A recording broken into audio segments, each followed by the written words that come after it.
حضرت موسیٰ علیہ السلام نے جو سوال کیے تھے ان کے سوال پورے کر دیے گئے. ان کے 8 سوال جو انہوں نے اللہ کی بارگاہ میں کیے تھے، جس میں سے ایک سوال یہ بھی تھا کہ ان کے بھائی کو، ان کو سپورٹ کرنے والا یا ان کا وزیر، اور انہی حضرت موسیٰ علیہ السلام کی دعائی سے ان کے بھائی ہارون علیہ السلام کو نبوت کے منصب سے سرفراز فرمایا گیا. اللہ نے ان کے وہ سوالات پورے کر لیے، ان کی دعاؤں کو پورا کر لیا، تاکہ اب جب انہوں نے یہ دعائیں مانگی ہیں فرعون کے پاس جانے سے پہلے، تو اب وہ پورے دل جمی اور نبوت کے فرائض کو سر انجام دینے کے لیے وہ روانہ ہوں. اس لیے فرمایا موسیٰ تمہارا سوال پورا کر دیا گیا ہے، اور تمہارے سوال ابھی نہیں پورے کیے گئے. اس سے پہلے بھی ہم نے ایک بار آپ پر احسان فرمایا تھا، ہم نے پہلے بھی آپ پر احسان فرمایا، یعنی کہ میں تمہارے ان سوالوں سے پہلے بھی تمہاری مصلحت کے جو تقاضے تھے ان کو پورا کرتا رہا ہوں. تو جب پہلے میں تمہاری دعاؤں کو قبول کرتا رہا ہوں، تو اب میں تمہاری دعاؤں کو کیوں قبول نہیں کروں گا؟ تو اب یہ جو 8 چیزیں مانگ رہے ہو یہ بھی ہم نے دیں، تمہارا سوال پورا کر دیا گیا. اصل میں فرعون نے بنی اسرائیل کا ہر نیا پیدا ہونے والا جو بچہ تھا اس نے اس کے قتل کرنے کا حکم دیا تھا، کیونکہ اس کو اس کے نجومیہ نے بتایا تھا کہ بنی اسرائیل کے اندر عنقریب ایک ایسا بچہ پیدا ہونے والا ہے جو تیری سلطنت کو تباہ و برباد کر دے گا. اس لیے اس نے قبل از وقت پریکاشنز لیتے ہوئے اس نے حکم صادر کیا کہ ہر پیدا ہونے والے بچے کو قتل کر دیا جائے، تاکہ وہ بچہ پیدا ہوتے جس بچے کی مجھے نجومیوں نے خبر دی ہے کہ تیری سلطنت کو اب زوال آنے والا ہے اور تباہ و برباد ہونے والی ہے، اس بچے کو پیدا ہوتے ساتھ ہی قتل کر دیا جائے، اس کو مار دیا جائے. جس کی اپنے وقت کے بڑے بڑے نجومیوں نے اس کو خبر دی تھی کہ وہ بچہ پیدا ہونے والا ہے. جب ہم نے تمہاری ماں کے دل میں وہ بات ڈال دی جو اس کے دل میں ڈالی جانی تھی، یعنی وہ وہی کی جو کی جانی تھی.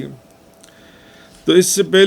پچھلی آیت میں اللہ تعالیٰ نے جس احسان کا ذکر کیا، اب اس احسان کی تفصیل بیان کی جا رہی ہے کہ یہ میں نے تم پر احسان کیا موسیٰ. تو جب آپ کی ولادت کے وقت آپ کی ماں کو یہ خوف پیدا ہوا کہ فرعون آپ کو قتل کر دے گا، تو ہم نے اس کے دل میں ڈالا، یعنی ہم نے اس کو ایک خواب دکھایا، یعنی ہم نے اس کے دل کی طرف ایک الہام کیا کہ وہ اس بچے کو اس نے خواب میں دیکھا، الہاماً اس کو ہم نے بتایا، جس کو ایک وحی کے طور پر سمجھایا کہ اس بچے کو صندوق میں رکھ کر دریائے نیل میں ڈال دو. اور دریائے نیل اپنے وقت کا تاریخ کا بہت بڑا دریا ہے، سینکڑوں میل لمبا دریا ہے، اور بندہ ناچیز اس دریا کو دیکھ کر آیا ہے. اس کے سینکڑوں میلوں کا کم و بیش بندہ ناچیز نے اس دریا کے اندر سفر کیا ہے. پھر اسے کنارے پر، تو دریا تمہارا کام ہے اس کو ایک صندوق میں ڈالو اور دریائے نیل میں ڈال دو. پھر دریا کا کام ہے کہ اس کو کس کنارے پر ڈالتا ہے، جا کر ڈال دو اس کو. اور ہوگا یہ کہ اس کو وہ فرعون اٹھائے گا جو میرا بھی دشمن ہے اور اس بچے کا بھی دشمن ہے، کیونکہ اس نے حکم صادر کی ہے کہ ہر پیدا ہونے والے بچے کو قتل کر دیا جائے اس سے پہلے کہ وہ جوان ہو اور پرورش پائے اور نوجوان ہو اور میری سلطنت کو تباہ و برباد کر، پیدا ہوتے ساتھ اس کو قتل کر دیا جائے. اب حضرت موسیٰ علیہ السلام کی والدہ نے ایک صندوق بنایا، اس میں کپڑا، روئی، نرم چیزیں بچھائیں. اب پیدا ہونے والے بچے کو حضرت موسیٰ کی ماں نے جو خواب دیکھا تھا اس بچے کو صندوق میں رکھا اور صندوق میں رکھ دیا، اور اس کی درزیں جونسییں خاص روغن سے بند کر دیں، اور پھر اس صندوق کو دریائے نیل میں بہا دیا. کیا جگرا اور کیا دل ہوگا اس ماں کا جس نے پیدا ہوتے ساتھ اپنے بچے کو وہ جو الہاماً خواب میں بتایا جا رہا ہے، تو اس نے ویسے ہی کر گزرا جو ان سے اللہ کے اوپر یقین اور توکل کرتے ہوئے۔ اچھا، اب دریائے نیل یہ ایک بہت بڑا اور بہت زبردست، بہت خوفناک اور بڑا زبردست دریا ہے یہ، کیونکہ میں اس کو دیکھ کر آیا ہوں اس دریا کو۔ اب اس دریا سے ایک نہر نکلتی تھی جو فرعون کے محل کے اندر سے گزرتی تھی، کیونکہ دریاؤں سے مختلف نہریں مختلف علاقوں میں جاری ہوتی ہیں، تو وہ ایک نہر فرعون کے محل کے اندر جاتی تھی۔ تو فرعون اپنی بیوی آسیہ کے ساتھ نہر کے کنارے اس وقت بیٹھا ہوا تھا اپنے محل کے اندر، جو نہر دریا سے اس کے محل کے اندر سے گزرتی تھی دریا کے پانی کو لے کر۔ اب دونوں نے، فرعون نے اور بی بی آسیہ، انہوں نے دیکھا کہ ایک صندوق آ رہا ہے دریا کے نہر کے اندر بہتا۔ وہ دریا نے اس صندوق کو اپنی تیز لہروں کے ساتھ اس نہر کی طرف موڑ دیا، کنارے سے، جو نہر اس کے محل کے اندر جا رہی تھی۔ اب صندوق، اس نے غلاموں اور کنیزوں کو کہا کہ نکالو اس صندوق کو، دیکھو اس صندوق میں کیا ہے۔ اب جب اس صندوق کو لایا گیا تو ایک نورانی اور خوبصورت شیرخوار بچہ، گود کا بچہ، جس کے چہرے اور جس کے ماتھے کے اوپر بزرگی کے آثار تھے، جون سے جیسے ہی فرعون کی اس بچے کے اوپر نظر پڑی، فرعون کے دل میں اس کی محبت آ گئی اس بچے کی جن سے۔ یہ وہی بچہ تھا جس کو فرعون نے قتل کرنا تھا، جس کو نجومیوں نے کہا تھا جو تیری سلطنت کو تباہ و برباد کر دے گا، تجھے ہلاک کر دے گا، اور اس نے کہا تھا ہر پیدا ہونے والے بچے کو قتل کر دیا جائے۔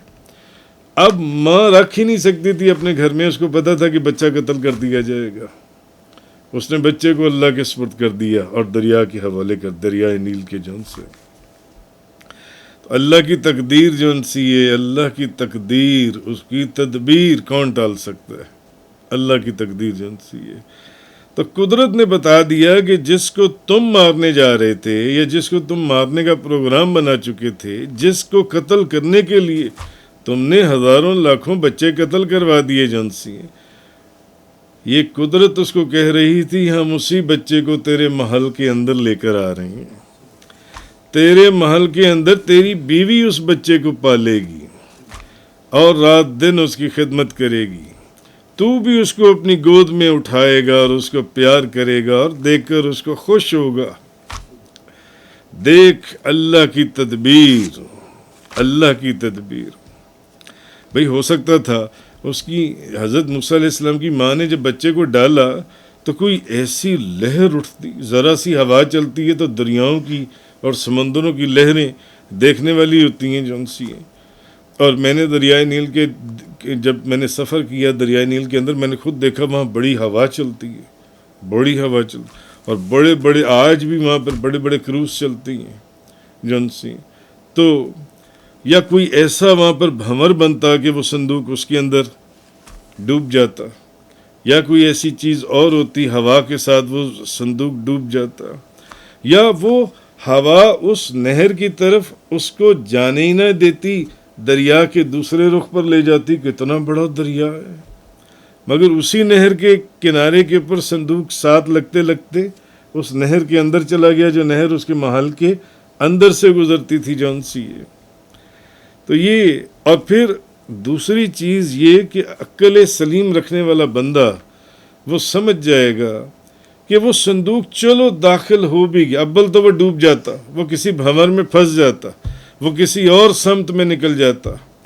پھر وہ صندوق اس وقت کے اندر داخل ہوا جس وقت فرعون اپنی بیوی آسیہ کے ساتھ وہاں پر پھر رہا تھا اور ایک کنارے پر، اپنی نہر کے کنارے پر بیٹھا ہوا تھا۔ تو یہ تمام انتظامات بتا رہی ہیں یہ کوئی قادر مطلق ہے جس کی تدبیر کام کر رہی ہے، جس کی تدبیر اس پروردگار کی جو علیم بھی ہے، جو حکیم بھی ہے۔